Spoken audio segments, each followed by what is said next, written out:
Berikut ini jenis-jenis perangkat keras jaringan komputer, antara lain yaitu: yang pertama, router. Router merupakan perangkat jaringan yang berfungsi menghubungkan dua jaringan atau lebih sehingga data dapat dikirim dari satu jaringan ke jaringan yang lain. Dengan menggunakan router, kita bisa menghubungkan dua jaringan yang berbeda.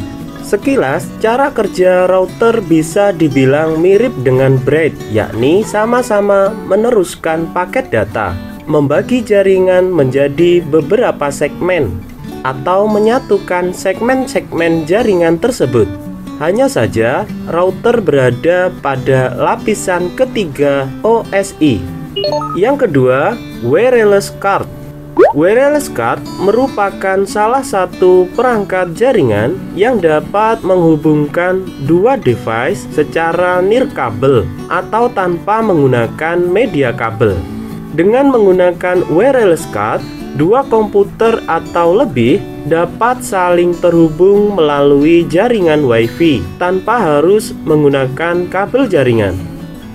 Laptop saat ini kebanyakan sudah dilengkapi dengan wireless card di dalamnya. Jadi, kita tidak perlu membelinya secara terpisah. Berbeda dengan komputer yang terlebih dahulu, kita harus membelinya secara terpisah. Yang ketiga, LAN card.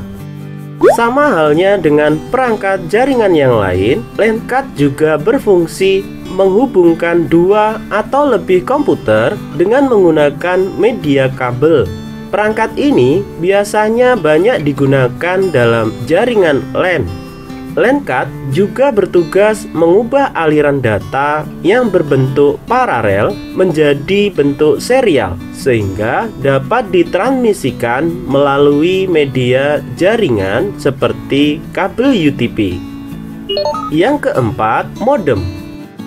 Modulator, demodulator, atau yang sering disingkat dengan modem, merupakan perangkat jaringan yang memiliki fungsi mengubah sinyal digital menjadi sinyal analog atau sebaliknya.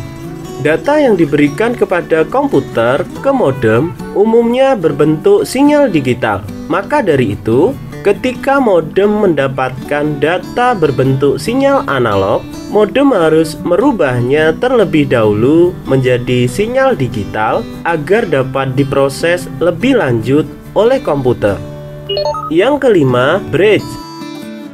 Bridge merupakan perangkat jaringan yang memiliki fungsi memperluas suatu jaringan sekaligus membuat sebuah segmen jaringan. Cara kerja bridge yaitu mengenali alamat MAC yang mentransmisikan sebuah data ke jaringan.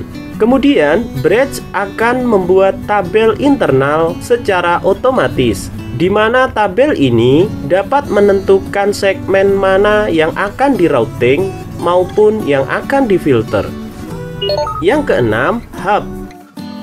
Hub merupakan salah satu perangkat jaringan yang bertugas mengubah sinyal transmisi jaringan, di mana hal tersebut dimaksudkan agar kedua komputer atau lebih dapat saling terhubung.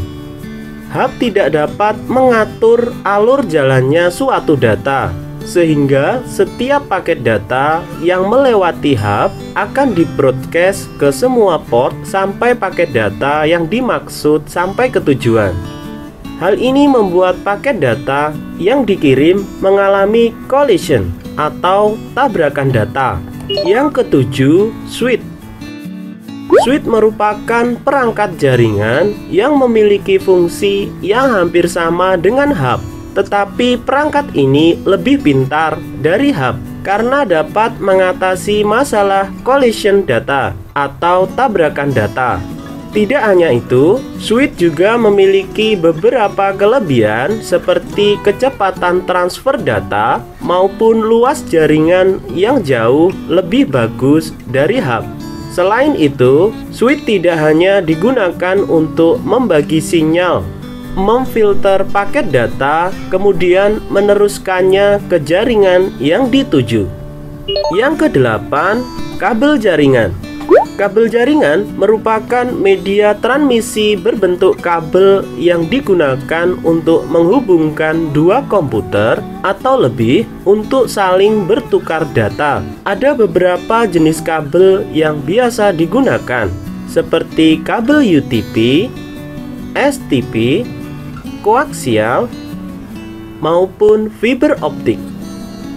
Biasanya, jenis kabel yang digunakan tergantung pada jenis topologi jaringan yang digunakan. Yang nomor 9, repeater. Repeater adalah perangkat jaringan yang memiliki fungsi memperluas jangkauan sinyal WiFi dari server agar perangkat lain bisa terhubung. Cara kerja dari repeater itu sendiri adalah dengan menerima sinyal dari server, kemudian memancarkannya kembali dengan jangkauan yang lebih luas dan kuat. Dengan kata lain, sinyal yang lemah dapat dipancarkan kembali menjadi lebih kuat dan luas. Yang nomor 10, access point. Access point ini terdiri dari antena dan transceiver yang digunakan untuk transmisi dan menerima sinyal dari klien atau sebaliknya. Dengan adanya access point ini, kita dapat terhubung dengan jaringan LAN secara nirkabel. Dengan kata lain, access point ini berfungsi menghubungkan dua jenis jaringan yang berbeda, yaitu antara jaringan wireless dan jaringan LAN. Dengan adanya beberapa perangkat jaringan yang telah disebutkan di atas, kedua komputer atau lebih bisa saling terhubung dan saling bertukar data.